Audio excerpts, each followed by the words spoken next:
এটা শুধু একটা গল্প নয়, এটা ভারতের সবচেয়ে সম্মানিত ব্যবসায়িক গোষ্ঠীর ভেতরে ঘটে যাওয়া এক গৃহযুদ্ধের কাহিনী।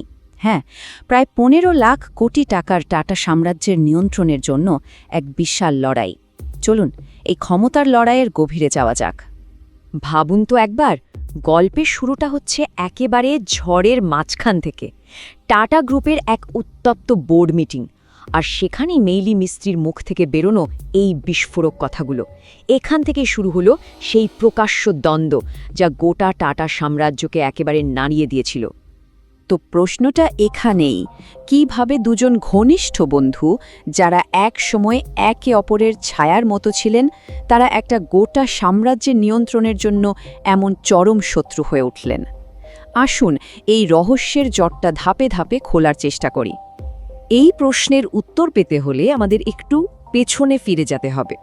দেখতে হবে এই গল্পের দুই প্রধান চরিত্রকে এবং তাদের একসময়ের সেই অটুট বন্ধুত্বের সম্পর্ককে, যাকে বলা হতো রাজা আর রাজনির্মাতার জুটি। একদিকে দেখুন নোয়েল টাটা, রতন টাটার সৎ ভাই এবং টাটা সাম্রাজ্যের উত্তরাধিকারী, আর অন্যদিকে মেহলি মিস্ত্রি, টাটা পরিবারের বহু পুরনো বন্ধু এবং রতন টাটার অন্যতম বিশ্বস্ত পরামর্শদাতা। তাদের সম্পর্কটা যে কতটা ব্যক্তিগত ছিল তা একটা ছোট্ট তথ্য থেকেই বোঝা যায়। শোনা যায় রতন টাটা নাকি তার উইলে মেহলির জন্য নিজের কিছু ব্যক্তিগত জিনিসও রেখে গেছেন। তাদের আনুগত্যের গভীরতাটা ভাবুন একবার। 2016 সালে যখন টাটা গ্রুপের চেয়ারম্যান সাইরাস মিস্ত্রির সাথে রতন টাটার তুমুল সংঘাত বাঁধে, তখন মেহলি কিন্তু নিজের তুতো ভাই সাইরাসের বিরুদ্ধে গিয়ে রতন টাটার পাশেই দাঁড়িয়েছিলেন। মানে নিজের পরিবারের বিরুদ্ধে গিয়ে বন্ধুর পাশে দাঁড়ানো। বুঝতেই পারছেন এক সময় তারা কি অসম্ভব শক্তিশালী এক জুটি ছিলেন। কিন্তু এত গভীর বন্ধুত্বেও ফাটল ধরল কেন? এর উত্তরটা একটু জটিল, আর সেটা লুকিয়ে আছে টাটা গ্রুপের একেবারে ক্ষমতার কেন্দ্রে, মানে তাদের অদ্ভুত প্রাতিষ্ঠানিক কাঠামোতে। এই কাঠামোটা না বুঝলে এই লড়াইটা বোঝা প্রায় অসম্ভব। ব্যাপারটা সহজ করে বোঝা যাক। টাটা গ্রুপের দুটো মূল অংশ আছে। এক, টাটা ট্রাস্টস, যেটা আসলে একটা চ্যারিটেবল বডি। এর হাতেই কোম্পানির 67% মালিকানা, আর এদের কাজ হলো ভালো কাজ করা, যা টাকা আসে টাটা সন্সের লাভ থেকে। আর দুই, টাটা সন্স, যেটা হলো আসল অপারেটিং কোম্পানি। টিসিএস, টাটা মোটরসের মতো 400রও বেশি ব্যবসা এরাই চালায়। এই চারটা দেখলেই ব্যাপারটা একেবারে জলের মতো পরিষ্কার হয়ে যাবে। দেখুন, টাটা সন্সের 67% মালিকানা টাটা ট্রাস্টের হাতে।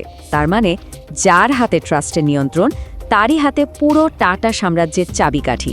আর এই নিয়ন্ত্রণ নিয়েই ছিল আসল ক্ষমতার খেলা। তো ক্ষমতার কাঠামোটা তো বোঝা গেল। এবার চলুন দেখি ঠিক কি ঘটেছিল যার জন্য নোয়েল আর মেহলির এই অটুট জোটে ভাঙন ধরল আর তারা একে অপরের বিরুদ্ধে চলে গেলেন। এই টাইমলাইনটা একবার দেখুন, কি অবিশ্বাস্য গতিতে সবকিছু বদলে গেল। অক্টোবর 2024-এ যে মেহলি নিজে সমর্থন করেন নোয়েলকে চেয়ারম্যান বানাচ্ছেন, ঠিক তার 1 বছরের মাথায় অক্টোবর 2025-এ সেই নোয়েলের নেতৃত্বেই মেহলিকে ট্রাস্ট থেকে সরিয়ে দেওয়া হচ্ছে। মাত্র 1 বছর। তাদের মধ্যে ঝামেলার মূল কারণ ছিল মূলত 3টে। প্রথমত, টাটা সন্সের বোর্ডে একটা সিট নিয়ে ঝামেলা। দ্বিতীয়ত, মেহলির অভিযোগ ছিল নোয়েল চেয়ারম্যান হওয়ার পর নাকি ট্রাস্টিদের সাথে কোনো পরামর্শই করছিলেন না, সব সিদ্ধান্ত একা একা নিচ্ছিলেন। আর তৃতীয় এবং সবচেয়ে বড় কারণটা ছিল টাটা সন্সে। আসলে এটা শুধু পলিসির লড়াই ছিল না, এটা ছিল দুটো ভিন্ন মানসিকতার, দুটো ভিন্ন ধরনের খেলার কৌশলের লড়াই। উৎস থেকে পাওয়া একটা দারুণ উপমা আছে, যা দিয়ে তাদের এই পার্থক্যটা খুব সহজে বোঝা যায়। উপমাটা হলো ক্রিকেটের। নোয়েল টাটা যেন একজন টেস্ট ক্রিকেটার, শান্ত, ধৈর্যশীল, ঐতিহ্য মেনে চলেন। ঠিক রতন টাটার মতো করেই পর্দার আড়াল থেকে ধীরে সুস্থে কাজ করতে ভালোবাসেন। অন্যদিকে মেহলি মিস্ত্রি একেবারে T20 প্লেয়ার, আক্রমণাত্মক, দ্রুত সিদ্ধান্ত নিতে চান আর ভবিষ্যৎ নিয়ে ভাবেন।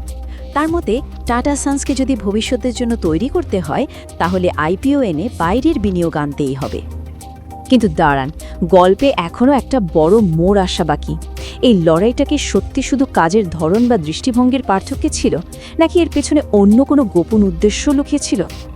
এই যে এত লড়াই, এত সংঘাত, এর পেছনে কি শুধু কাজের ধরনের পার্থক্যই ছিল, নাকি মেহলির এই মরিয়া চেষ্টার পেছনে অন্য কোনো গভীর কারণও ছিল?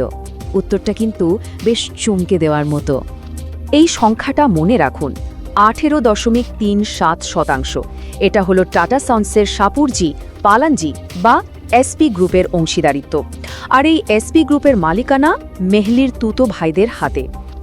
আর এই অঙ্কটা দেখুন, 50,000 কোটি টাকা। এটাই ছিল এসপি গ্রুপের ওপর চেপে বসা ঋণের বোঝা।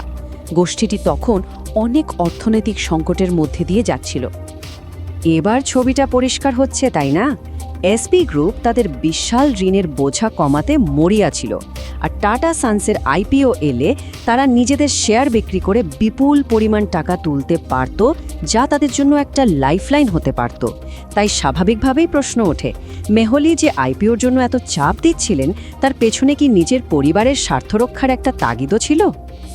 তো এই দাবা খেলার শেষ চালটা কী ছিল? এই ক্ষমতার লড়াইয়ের শেষটা কিভাবে হলো? একটা ছোট্ট যুদ্ধবিরতি, আর তারপরই নোয়েল টাটার একটা মাস্টার স্ট্রোক। এভাবেই এই নাটকের যৌবনিকা পতন হয়। হঠাৎ করে দেখা গেল দুই পক্ষই একটা বিষয়ে একমত হয়েছে। তারা এন চন্দ্রশেখরেনকে 2032 সাল পর্যন্ত টাটা সন্সের চেয়ারম্যান হিসেবে রেখে দিতে রাজি হলো। বাইরে থেকে দেখে মনে হচ্ছিল যাক, বিবাদ হয়তো মিটে গেছে, কিন্তু আসলে এটা ছিল ঝড়ের আগের শান্তি। আর এরপরই নোয়েল তার ফাইনাল চালটা দিলেন। মেহলিকে ট্রাস্টি হিসেবে আবার নিয়োগের জন্য ভোট হলো। ফলাফল 3-3টাই। কিন্তু এখানেই ছিল আসল চাল। ট্রাস্টের নিয়ম অনুযায়ী যে কোনো নিয়োগের জন্য সবার সম্মতি, মানে সর্বসম্মত সমর্থন প্রয়োজন। নোয়েলের পক্ষের একটা না ভোটই যথেষ্ট ছিল, আর তার ফলে মেহলি মিস্ত্রিকে টাটা ট্রাস্ট থেকে বেরিয়ে যেতে হলো। ব্যাপারটা এতটাই গুরুতর হয়ে ওঠে যে শেষ পর্যন্ত দেশের স্বরাষ্ট্রমন্ত্রী আর অর্থমন্ত্রীকেও হস্তক্ষেপ করতে হয়। তারা দুপক্ষকেই ডেকে বলেন দেশের বৃহত্তর স্বার্থে এই বিবাদ মিটিয়ে ফেলতে। রাজনির্মাতা তো চলে গেলেন, রাজা এখন সিংহাসনে একা এবং সম্পূর্ণ নিয়ন্ত্রণে। কিন্তু প্রশ্ন হল, টাটা সাম্রাজ্যের ভেতরে এই যে শান্তি, তার আসল দামটা কি?